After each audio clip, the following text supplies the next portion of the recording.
there, my friends. This is Kathleen from Be Again Books. I am glad to be back with you to do a little more decorating in our boho journal. I was given some trash the other day and I just almost swallowed hard not to scream out. And I was pretty excited because this picture of a pansy, it's an old photograph, and it's perfect for this boho journal. The colors match, it's large, it's bold, and it's perfect for this boho journal.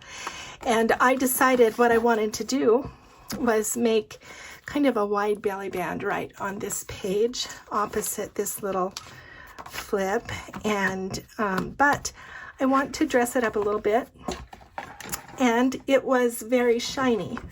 It was glossy like this. So of course I got my sandpaper and sanded with a real fine sandpaper first just to take some gloss off, and then I decided I wanted the edges to be frosted and I wanted some scratches, and partially because I want the paint to be able to stick to this photo, because what we're going to do is some mixed media painting today. So what is mixed media? Some of you may ask, and I just want to assure you that it's nothing hard. It just means that you just take more than one medium and put it together with other media and come up with one work of art. So oil painters use oil paints and watercolorists use watercolor paints, and that's pretty much all they use in one painting. But mixed media artists they might use fabric or plastic or photos or old book pages or just anything you can think of practically, along with more traditional mediums like paint or inks, and then they stencil or they glue and paste and cut paper and put it all together. So that's what a mixed media artist does, and that's what we're going to do with this photo. I want to give you a couple of tips about stenciling, and particularly layering colors in stenciling, and then I want to show you a really cool technique that uses gesso and stencils and other inks and paints, and in a kind of what they call it gesso resist, because gesso naturally resists other mediums, and so you can get some pretty cool techniques.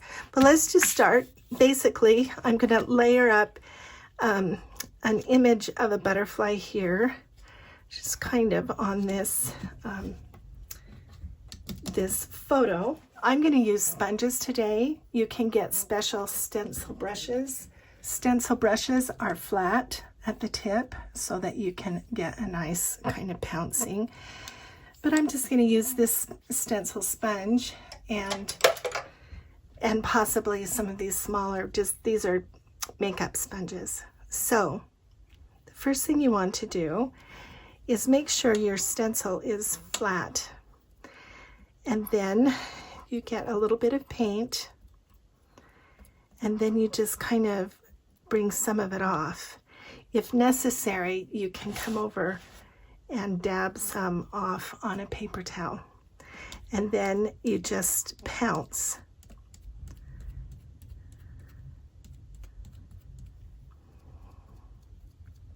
And once the sponge begins to absorb the paint, then it's less of a problem. You don't want to swipe, you just want to go up and down. Okay, and now I'm just going to start mixing this blue paint in and just continuing that pattern of pouncing and covering all of the paint. Let me get a little more purple.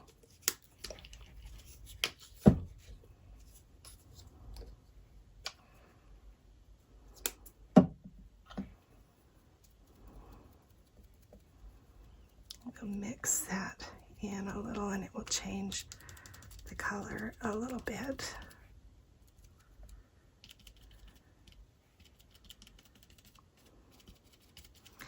And once you have all of the areas covered, then you can kind of just come back and blend just a little bit.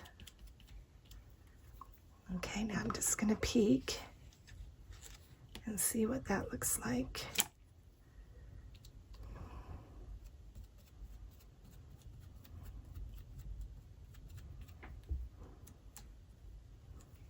You can tape your stencils if you think that will help. Okay, now I'm going to dry this layer, and then we're going to use a little pink as well. Hold on 1 minute while I dry this. Okay, so you can see this is a pretty nice image, except it's just a little sloppy around the edges. And that's because the stencil is kind of thick and the sponge is kind of rough. So let's clean off the stencil. This is so that it will be clean for the next color.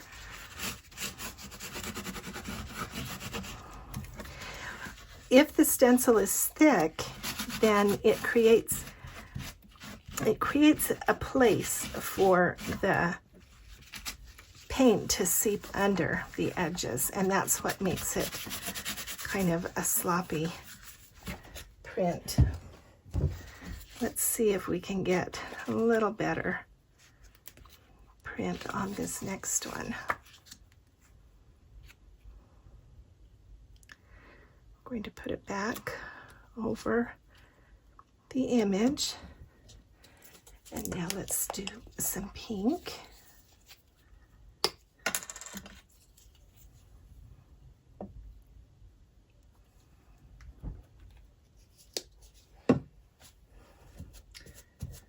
I'm not going to worry about the paint that's on the sponge. I'm just going to kind of add to it. Now I just really want not too much paint on the sponge.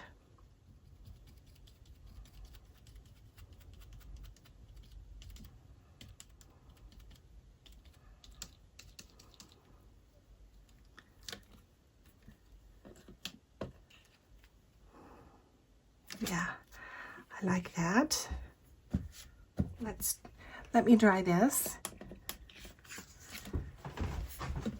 Okay, now let's try it one more time with just a little bit more of the blue as an accent.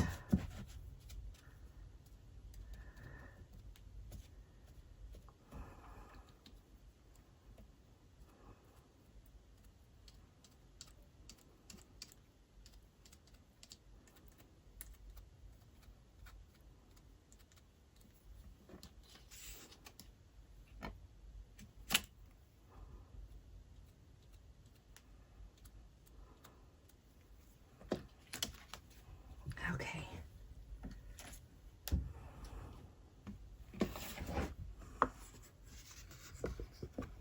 I like that. Let me try this and I'll come back and do something additional. Okay, so now I'm going to take some paint pens and put just a little bit of detail with some Jelly Roll.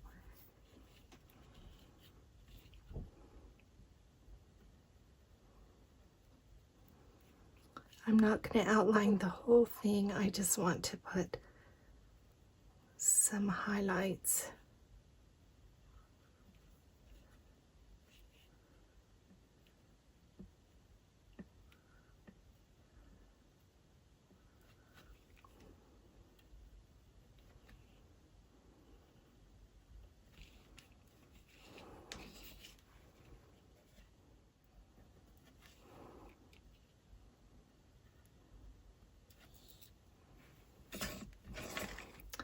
I have to keep moving it around so that I don't smear the paint with my finger.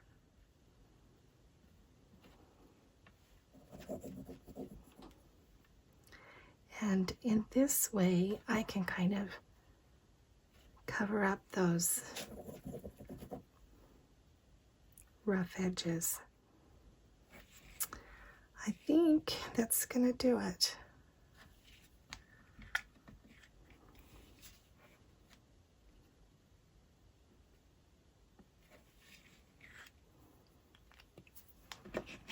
Okay, so there that is. If you are used to using acrylic paint, then you already know this step, but it's pretty important to clean your hands after you've been using acrylic paint because it just gets everywhere. It gets into places that you don't realize, on the edges of your fingers and, you know, on the edge of your hand. And the problem is you don't know it's there. You might end up smearing it onto something else that you're doing. Okay, let's add this in. This is kind of like a pocket, but it's going to be open on both sides, and so it's really just more like a belly band.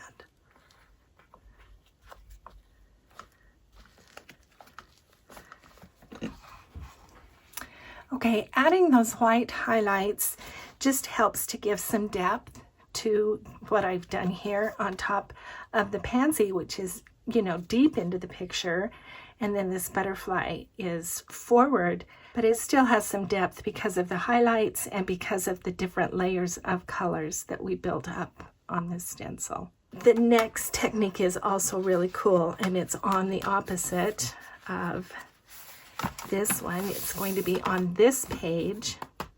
One of my favorite ways to make a tag, you know, a pocket element, is just to do like a tag. Make a tag and then put it here in the corner and tuck something behind it. I do that a lot.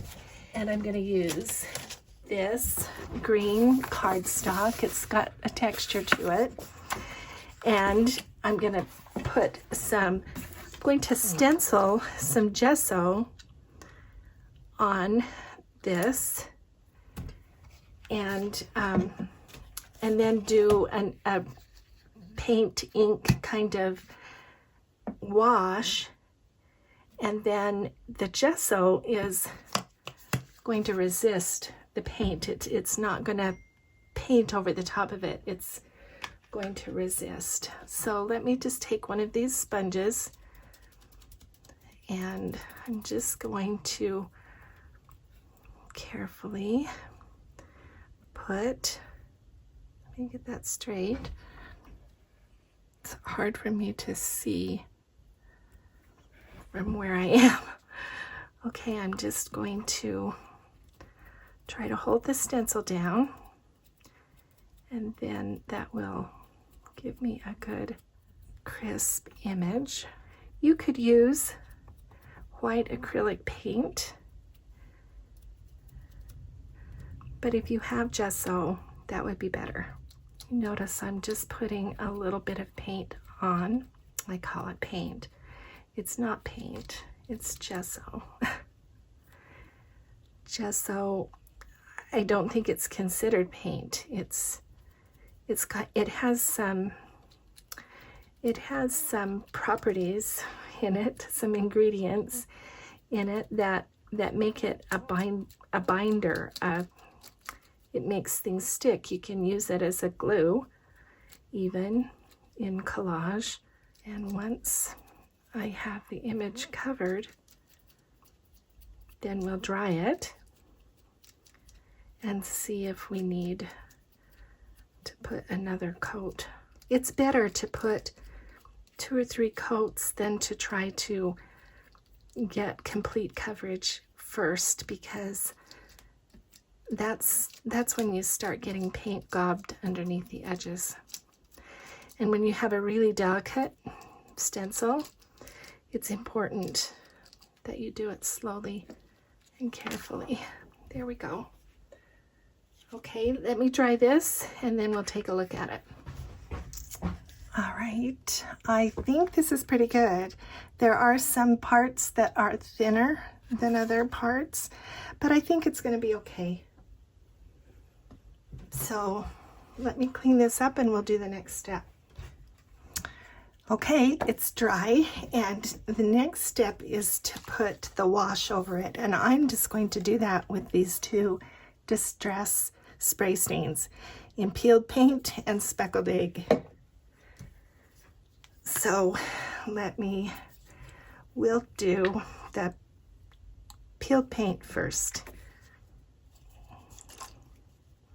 So I'm just going to spray,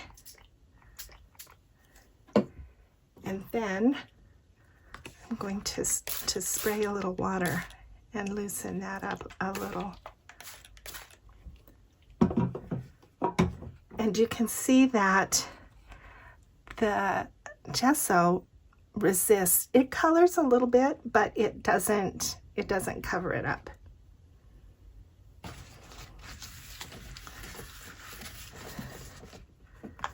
Okay, let me do a little more.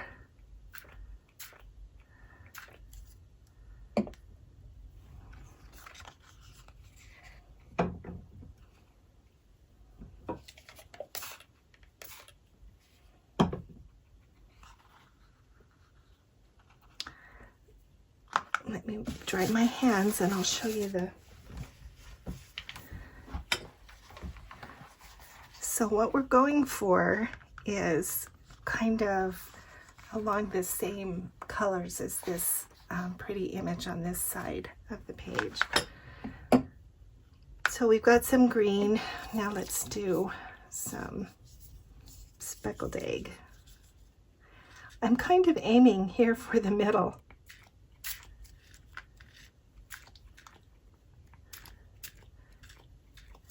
And I want the background to be mottled, so that blue is not showing up very well. Let me dry it and we'll see how it looks. Okay, so there is a little bit of blue in the paint, and I do like the way it looks next to that, but I really kind of want a little bit more blue. So I'm going to water down some of this acrylic, and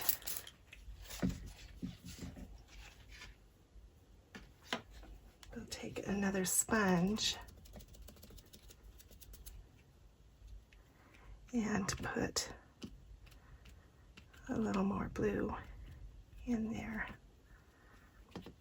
And just now spray that and let that run. Yeah, that did it. Okay, now let's do some splatter with that blue.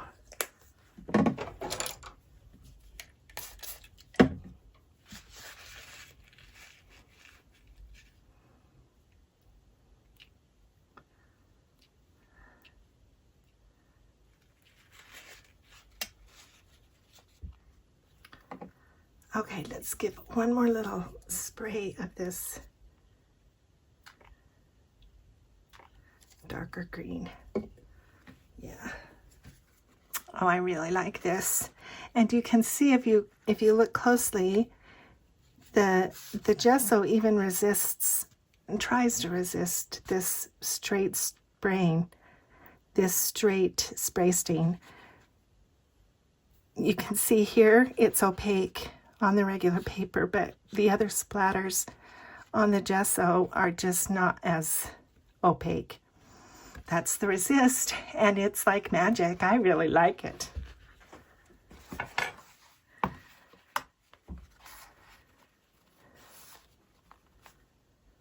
All right, let's glue this down.